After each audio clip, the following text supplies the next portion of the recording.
Bəşirli Əli Allahverdiyoğlu, təqaüddə olan müəllim, əməkdar müəllim. Bizim uşaqlığımız elə bu qəbristanlığın böyründə keçib. Yəni biz bu qəbristanlığa kifayət qədər çox gəlmişik, getmişik, oynamışıq, hətta cavanlığımızda da gəlmişik.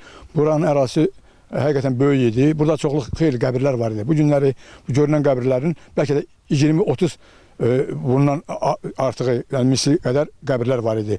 Çox qədim qəbirlər var idi və bu qədim qəbirlər eyni zamanda bizim Azərbaycan tarixinin qədimliyindən xəbər verən bir, həqiqətən Tunc dövrünə aid olan. Biz o dövrlərdə bilmirdik ki, bu doğrudan Tunc dövrünə aid olan qəbirlərdir, biz tarixi abidələrimizdir, tarixi yerlərimizdir.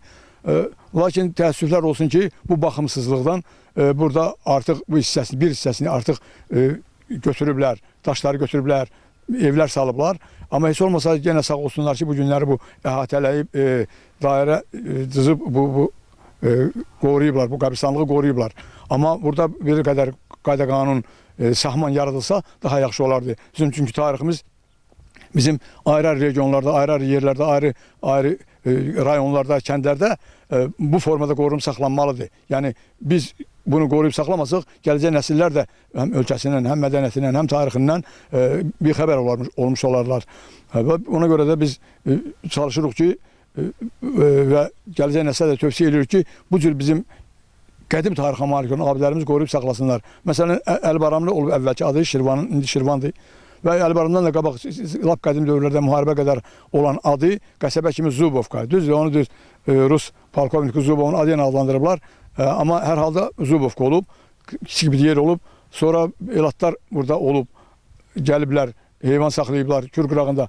Və ən açığı deyim ki, sizə Kür qırağında biz iş görürdük, su çəkirdik. Orada da buldozerlə iş görəndə mən qəbir daşlarının çıxdığını görmüşəm. Onlardan elə bir-ikisini aparıb saxlamışdım mən. Bu düzdür, çoxdan olub, 25 il bundan qabaq olub. Amma biz bura 25 il, 30 il bundan qabaq mən bura gəlib, burada xeyli qəbirləri görəndə və getdim ki, İcra Hakimiyyətinə, sonra Tarix Diyarşünaslıq Muzeyinə ki, xəbər edeyim ki, xahiş edirik sizdən bunun qorunmasına bir sərəncam verin, yardım eləyin. Amma təəssüflər olsun ki, o dövrdə olmadı. Amma yenə sağ olsunlar ki, bunu indi eləyiblər. Və belə. Keçək.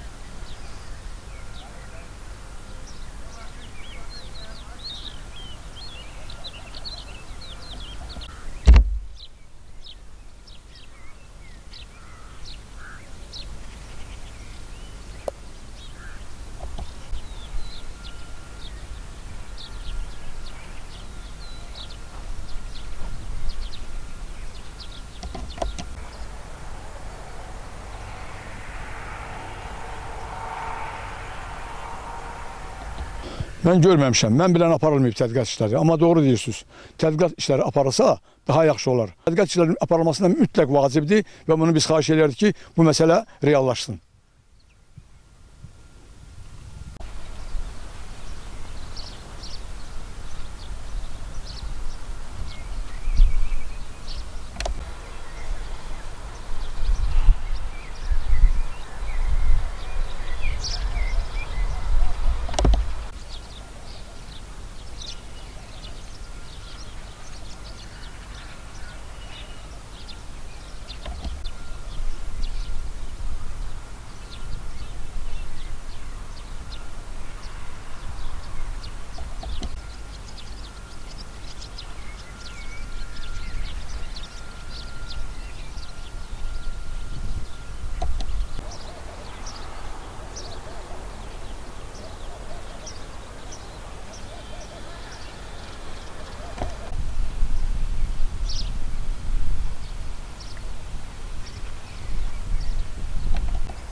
Heç olmasa bunun qorunub saxlaması çox lazımdır.